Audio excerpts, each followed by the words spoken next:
ஷேய் விஷ்ணு பிரமா சூரியன் முனியப்பன் எல்லாம் கேட்டுக்கோடா. முனியப்பன் என்ன தெரியுமா, நாங்கள் எது கணக்கு போட தெரியுமா? முனியப்பன் நான் எல்லா கோட்டையும் அலசுவேன். சிட்டி கிராமத்தில் கிடக்கிற மாநில பேரை பூரா அலசுவேன். என்ன சேட்டை பண்ணுதான், ஏது சேட்டை பண்ணுதான்னு. அந்த கணக்கு நீதி அரசர்கிட்ட நான் கணக்கு கொடுக்கணும். ஐயாட்ட கணக்கு கொடுக்கணும். எல்லாம் புரிஞ்சுக்கோங்கடா. கோர்ட்லேயும் எல்லாமே பார்ப்போம். எல்லாம் உட்காந்து என்ன கவர்மெண்ட் லாயரு மற்ற வழக்கறிஞர்கள் எல்லாமே நீதிபதியாக ஜட்ஜி கோர்ட்டார காலையில் 10:30 டைம் ஓப்பனிங்க முன்னாடி சந்தித்து தான் வரக்கூடிய கணக்கில் வாரிய செஞ்சு இந்த கோர்ட்டில் இந்த பிரச்சனை இருக்குது. ஏன்னா கவர்மெண்ட்டு வேலாக்கிறவனுக்கு கவர்மெண்ட் லாயர் பேசுவோம் காலையில், இன்றைக்கி வயதாக இருக்கா, இன்றைக்கி எப்படி போடணும், இதை கொஞ்சம் தள்ளி போடுங்க வைங்க. அப்படி எப்படி இந்த கவர்மெண்ட்டு ஆட்சி ஆள்றானா முதலமைச்சர் நியமிச்சிருப்பான். கவர்மெண்ட் லாயர் அத்தனையும் சமாளித்து வரணும். அந்தந்த கோர்ட்டில் தண்டனை வாங்காமல் எப்படி ஓட்டணும், எப்படி நக்கணும், எப்படி ஆட்டணும்னு வருவான். அதை காலையில் தீர்மானத்துக்கு உள்ள கணக்கில் 10 மணிக்கு முன்னாடியே ஒரு அரை மணி நேரம் எல்லா நீதிபதி ஜட்ஜி கோர்ட்டார சந்திப்பான். வழக்கறிஞர் யார், கவர்மெண்ட் கணக்கு. புரியுதா இல்லையா? அப்போ வெளியில் பேரம் பேசி சீட்டு கட்டு விளையாட்டு பேப்பர், உள்ளேயும் சீட்டு கட்டு விளையாட்டு பேப்பர் எல்லாமே கணக்கை விட்டுருவார்.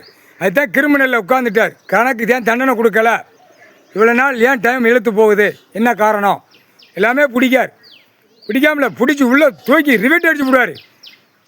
சத்தியம் ஆண்டவன் பகவான் நீதிமான் நீதி அரசர் அவர் தாண்டா ஆட்சி ஆண்டார் கடவுள். அதை பார்த்தாண்டா இன்றைக்கி வரைக்கும் மன்னர் ஆட்சி, சமீன் கணக்கு, அரசியல்வாதி எல்லாமே கடவுள். எல்லா பேருக்கும் தெரியும். இந்த பொட்டை பயலுக்கு எல்லாம் தெரியும். அரசியல்வாதி பொட்டை பயலுக்கு பொட்டையில கேடு கட்ட பொட்டை பயல ராஸ்கல் உட்கார்ந்துருக்காரு. அறிவட்டத்தனமாக நடத்தி கொண்டே இருக்காங்க. என் கையில் சட்டம் இருக்குது, என் கையில் எல்லாம் இருக்குது நீ நினைக்க. சிட்டா பறக்காரு, தூக்கி எரிஞ்சிடுவார். குடும்பமே எரிச்சு சாம்பலாக்கி போடுவார் கடவுள். சரியா? உன்ட்ட அந்த பேப்பர் பவர் தான் உன்ட்ட இருக்குது. சாமி கடவுள் எல்லா பவரும் அவர்கிட்ட இருக்குது, கடவுள்கிட்ட இருக்குது. அநியாய சட்டம் பண்ணாத. அதுக்கு தான் நீதிமன்ற கோர்ட்டில் உள்ள வழக்காடுற கணக்கை வெளியே எடுக்காரு. வெளியே கிரிமினலாக வெளியே விடுதாரு. சரியா? சிவனும் பார்வதியும் வெளியே விடுதாங்க, கணக்கு விடுதாங்க. இதுவே திருந்தலாம். நீங்கள் என்னடா மாநில பேகா, பொட்டையிலையும் பொட்ட கேடு கட்ட பொட்டா பேகலாம். அரசியல்வாதி ரோடு எங்கெங்கே போடுதானே அங்கங்கே பூரா சண்டையும் கூத்தலமாக ஓடுது. குடுப்பில் கொடுத்தா அன்னன்னைக்கு குளிர் காயதுக்கு பேப்பர் வந்தோடனே குளிர் காஞ்சி போயிருதா. அவர் வருத்தப்படுதார். தப்பு செய்கிறவனுக்கு தண்டனை கிடைக்கல, இவன் குளிர் காஞ்சிட்டு போயிருதான். கீழே வழக்காடி குளிர் காஞ்சிட்டு போயிருதான். இங்கே பூரா நாசம் பண்ணுதான். குடும்பத்தில் உழைச்சவன் ஊதியத்தை கேட்கான், அதையும் மோசம் பண்ணி அங்கே குடும்பத்துக்குள்ளே சண்டை. அங்கே போனால் கணக்கில் கவர்மெண்ட் கணக்கு லாயர் பூரா இருக்கானா, பூரா வழக்கு அவனை போய் சேர்ந்துச்சுன்னா அவன் கலாணி பேர் தான் வேண்ட போவான் கவர்மெண்ட் லாயர்கிட்ட. சுத்தமாக தூயமாக நீதி கேட்குறவன் அப்பாயி ஏழை எளிய மக்கள்கிட்ட உள்ள வழக்காடுதானா அவன்கிட்ட போய் சேருவான். நீதி கேட்குறான் அவன்கிட்ட போய் சேருவான். இவன்கிட்ட காகிதம் இருந்தால் தானே ஓட்டி ஆட்டி ஆட முடியும். அவன் அகம்பாதம் பண்ணுறவன் காகித பேப்பர் வச்சுருப்பான். வழக்கறிஞர் சமாளித்து உள்ளே ஓட்டி ஆட்டி நக்கிட்டு போயிடுறான். இந்த கைலாசத்தில் நல்லா கடுக்கூடா. தாப்பன் மௌனம், ஈஸ்வரன் மௌனை கண்டா நடுங்குவான். ஆனால் இவன் கவர்மெண்ட் லாயராக உட்கார்ந்த உடனே அப்படியே நெஞ்சை நிமித்து போகிறான். தாப்பன் மௌனம் குடுக்கிற குடுப்பில் கொண்ட நரம்பு எடுத்து போடுவார். கேட்பான், பையனே கேட்பான், என்னப்பா நான் விவசாயம் பண்ணிக்கிட்டு இருக்கல, எந்த இதுவும் இல்லை, ரோடு வந்துச்சு, ஆட்டத்தில் இருக்கான், கவர்மெண்ட் லாயர் வச்சுட்டு காவல்துறையிலேருந்து அதிகாரி வச்சு நெஞ்சை நிமித்து ஆடுதானப்பா அப்படிமா.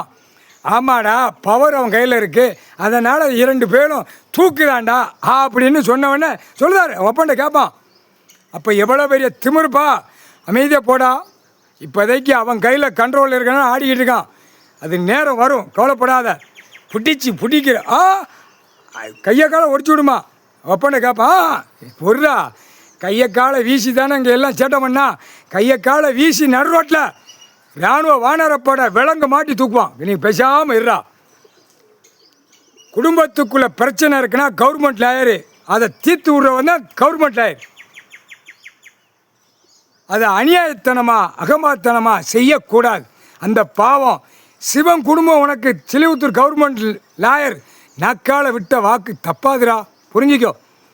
சீரழிஞ்சி தான் போவேன், சீரழிஞ்சி செங்க செமப்ப. சரியா? சென்னை மெட்ராஸ்லேயும் எத்தனை ஆலயங்களை இடித்து எத்தனை மக்கள் நாக்கால விட்டு அந்த பாவத்தில் இப்போ கிடக்கும் சென்னை மெட்ராஸில். உன் கட்சி உன்னுடைய சொக்காரன் புரியா? மக்கள் வாயில் விழாத, மக்கள் ஏழை எளிய மக்கள் வாய்களில் அரசியல்வாதி விழுந்துட்ட, எல்லாரும் விழுந்துட்ட, பாவத்தை செஞ்சுருக்க பத்தியா? எல்லா மாநிலத்திலையும் ஊடாளப்பட்ட மாநிலத்தில் ஒன்று இப்போ கணக்கு நடந்தது. ஒரு பொம்பளை பிள்ளையை கெடுத்து இது பண்ணிட்டான், அவனை தூக்கி நடு ரோட்டில் ஷூட்டிங் பண்ணாங்களா? ஐயா என்னைக்கு துப்பாக்கி பிடிச்சாரோ என்கவுண்டர், அது வெடிதான் வரும். ஆனால் தப்பு செஞ்சுட்டு ஓடுதான், தப்பு செய்துக்கு ஆடுதான் பாடுதான், பூமியை அழிச்சு வாரான். அறிவேட்டத்தனமாக இருக்காதியடா மானிட பிறவி கணக்கு போட்டார் சரியா? அறிவேட்டத்தனமாக வராதுன்னா பொம்பளை பிள்ளையெல்லாம் என்னடா சுகத்துக்கு போய் நக்குதா உன் குடும்பத்தில், அதே மாதிரி தான்டா வெளியில் பொம்பளை பிள்ளைய அது இல்லாட்டி வேலை பார்த்துட்டு போகுது, அதாட்டி சாப்பிடுது, அதை போய் துன்படுத்தி கொள்ளுதியலடா. உங்களுக்கெல்லாம் என்னடா அறிவு இருக்கும்? தமிழ்நாட்டுக்கார பேல அம்புட்டு தமிழ்நாட்டை அவ்வளோ மோசத்தில் விட்டு பலாக்கி வச்சுட்டான். கண் கலங்குதார். கோர்ட்டு நீதிமன்றத்தில் அத்தனை கணக்கு நான் கொடுத்து என்னவே என்ன கேள்வி கேட்கலையேங்கிற கேள்வி அவர் கேட்கார்.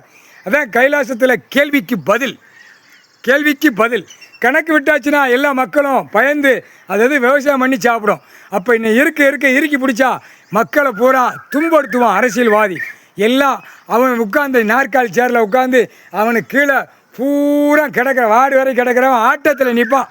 இப்போ ஆடுதான்ல. என் கட்சிக்காரன் சென்னை மெட்ராஸில் இருக்கான், ஆந்திராவில் என் கட்சிக்காரன் முதலமைச்சராக இருக்கான், டெல்லியில் பெண்ணு முதலமைச்சராக இருக்கான்னு வார்டில் வரைக்கும் ஆடுதான். நான் எவ்வளோ பெரிய தப்புக்கு மேலே தப்பு. ஆண்டவன் பகவான் விவசாயம் கொடுத்தார், அதெல்லாம் அழிச்சு வாரான். பார்த்தியாடா டெல்லியில் எரிவாயு சிலிண்டர் இல்லைன்னு அவன் பையாக்காரனா இந்த ஹிந்தி பேசுகிறவன் அவன் பூரா அவன் ஸ்டேட்டுக்கு போகிறான். 2 ரொட்டியை வச்சுன்னா சாப்பிடுவோம்னு அறிவு வருது, அவனுக்கு அறிவு இப்போ தான் வருது. நம்ம எதுக்கு விவசாயத்தை விட்டோன்னு இனிமேத்தான் அறிவு வரும். அம்மூட்டு எழுதி வாங்கி வச்சுருக்கான், ஒவ்வொருத்தன் 1000 ஏக்கர் 500 ஏக்கர் 10 ஏக்கர் 20 ஏக்கர் உன் குடும்பத்தில் எத்தனை வர்றான்? அந்த கேள்வி தான் கேட்பார் அந்த நேரம் வரையில். எல்லாம் புரிஞ்சுக்கோ, கணக்கு போட்டாச்சு. இந்த கணக்கு உள்ள வழக்கு ஓடுதா, எது தாப்பணுமோன்னு ஆடுதானா? எங்களுக்கு காவல்துறை இருக்குது, எங்களுக்கு பவர் இருக்குன்னு அந்த பவர் வச்சு ஆடுதான். ஒன்று கவர்மெண்ட் லாயர் எங்களுக்கு என்ன சொன்னாலும் வருவான். அப்போ பத்திரம் போட்டவன் பூரா அவனை தான் பிடிக்கான், அவனைத்தான் சொல்லுதான். கவர்மெண்ட் லாயர் எங்கள் ஆட்சி, நாங்கள் இப்படி தான் சேட்டை பண்ணுவோம்னு வாரான். அப்போ உச்சியில் உட்காந்துருக்காரு ஐயா, அந்த அறிவேட்டத்தனமாக வாரான். புரியுதா இல்லையா? என்ன காரணம்? நல்ல அதிகாரி பூரா அரசியல்வாதி பூரா நல்லா புரிஞ்சிக்கோ. சிலுவத்தூர் கவர்மெண்ட் லாயரும் புரிஞ்சிக்கோ. குடும்பத்துக்குள்ளே இருக்குன்னா குடும்பத்துக்குள்ளே எந்த அசம்பாதம் வரக்கூடாது. அவன் பிரச்சனை முடிய வரைக்கும் நீ என்னடா செய்ய போகிறா, வைசமணி சாட போறியா, நீ என்னடா செய்ய போகிறா, இந்த இருப்பு அதுக்குள்ளே இருந்துக்கோ அப்படிங்கிற கணக்கு கொடுக்குறவன் தான் கவர்மெண்ட் லாயர். தீர்மானம் எப்போ நீதிமன்றத்திலேருந்து ஐயா நீதிபதி சர்ச்சை என்னைக்கு அப்படி தான் சொல்லுவான், அப்படி தான் பேசுவான். இல்லைன்னா ஒருத்தன் சர்ச்சை என்னைக்கு கொடுக்கானோ, சர்ச்சை என்னைக்கு எவ்வளோ கொடுக்காளோ அப்படிமா வழக்கறிஞர்கள்.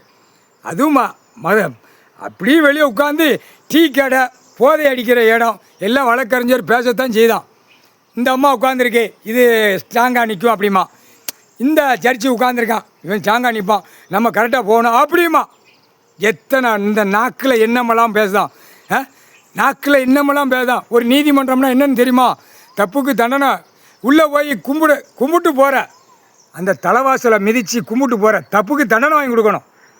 சாப்பிடு இல்லைன்னு சொல்ல. உனக்கு நீதிமன்றம் கோர்ட்டில் வழக்கறிஞர் படி அளக்கிறது யார்? வழக்கறிஞர்களை படி அளக்கிறது யார்? கடவுள் தான். அவரே அவமதிச்சு உள்ளே ஓடுது. எந்தாரு வந்து என்ன சொல்லுதான், எங்கள் வழக்கறிஞருக்காக வா பார்த்து காவல்துறையில் போலீஸ் ஸ்டேஷன் போவோம் அப்படிங்க. அப்போ இது எவ்வளோ பெரிய தப்பு.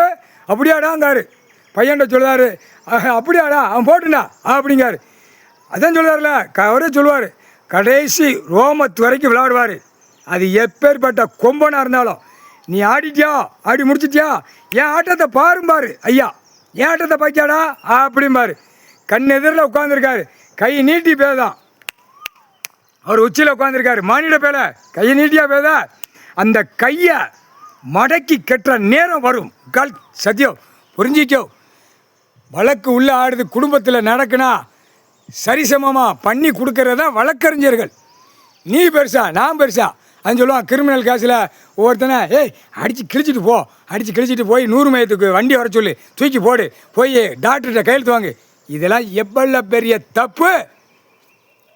ஒரு நீதிமன்றம் பிரச்சனை உள்ளே வருதா, சுலபமாக முடிச்சு விட்டு ஓடு, ஏதோ எங்களுக்கு கொஞ்சம் பணம் கொடு, நாங்கள் சாப்பிட்டு கொடுத்தோம்னு சொல்லிட்டு போயிட்டா ஒன்றுமே இல்லை.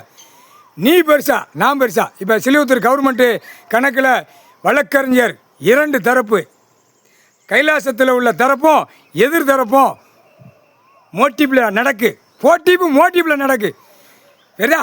நீதி கேட்கறது வழக்கறிஞர் கைலாசத்தில் 2 தரப்பு. நீதி கேட்போம்டா, நீதி கேட்போம். நீ அநியாயப்பட்டு வச்சுருக்க. சிலிவுத்தூர் கவர்மெண்ட் லாயர், கவர்மெண்ட் லாயராக இருந்த வழக்கறிஞர், புரியா? இப்போ இவ திமுக, அது அண்ணா திமுக. இப்படி தான் உட்கார வச்சு இப்போ கணக்கு எடுக்காரு. ஐயா உட்காரு, என்ன கணக்கேடு. அப்போ நீ தப்பு செய்யக்கூடாது. தப்பு செய்ய முதல் கோர்ட்டில் கொடுத்துருக்க என்ன கூட்டு குடும்பம், அந்த பிரச்சனை அப்படித்தான் வரணும். இதில் போட்டு இழுத்து ஒவ்வொருத்தன் நொந்து போவான், சண்டை எடுப்பான். அவன் எப்படி கொடுப்பான்? 100 மையத்துக்கு பதிவு பண்ணணும், காவல்துறையில் ஜிஎஸ்ஆர் போடணும், அதிகாரிகளை பூரா சேட்டை பண்ணணும், அதுவும் ஜிஎஸ்ஆர் போட்டு எல்லாம் உள்ள ஆன்லைனில் ஏற்றி காவல்துறைக்கு அனுப்பணும். அத்தனையும் இங்கேருந்து அனுப்பி போய் நொந்து நூலாகி உட்காந்துருக்கான் என் அண்ணன் ஈஸ்வரன் பரமசிவன் மகன். சரியா? நொந்துட்டான். எங்கள் அப்பா அடிக்க மாட்டேங்காரு அப்படிமா, என்னப்பா அப்படிமா, வெளியே லிங்கத்துலேருந்து கும்பிடுவான். இவர் சிரிச்சுக்கிட்டே இருப்பார். அவன் அம்மா கண்ணீர் வடிக்கி, பார்வதி அம்மா அப்படியே கண் கலங்குது. தான் பிள்ளைக்கு எப்படியா அப்பயும் சிரிக்கார். பொன் சிரிப்பா சிரிக்கத்தான் செய்வார். ஏன்னா டெல்லியிலேருந்து தமிழ்நாடு வரைக்கும் பூமி அழிச்சு வச்சுருக்கான். கணக்கு உள்ளே ஏற்றி தான் எடுக்க முடியும், இல்லைன்னா பெரிய சேட்டை பண்ணி வச்சுருக்காங்கிற கணக்கு அவர் மனசில் வச்சுருக்காரு. அம்முட்டும் பூரா கொள்ளுதான், பூரா இயற்கையை கொடுத்தா செயற்கையில் விட்டு பூரா மக்களை பூரா பாழாக்கிட்டான். அரசியல்வாதி இந்த செம்மத்தில் ரொம்ப நாசம் பண்ணி வச்சுட்டான். கணக்கை புரிஞ்சுக்கப்பா. கோர்ட்டு கிரிமினல் கேஸை வெளியே தோண்டி எடுக்கார், ஒரு பிட்டு விட மாட்டார். இவன் சரணடைய மாட்டான் அரசியல்வாதி. வந்து பார் நிற்கான்.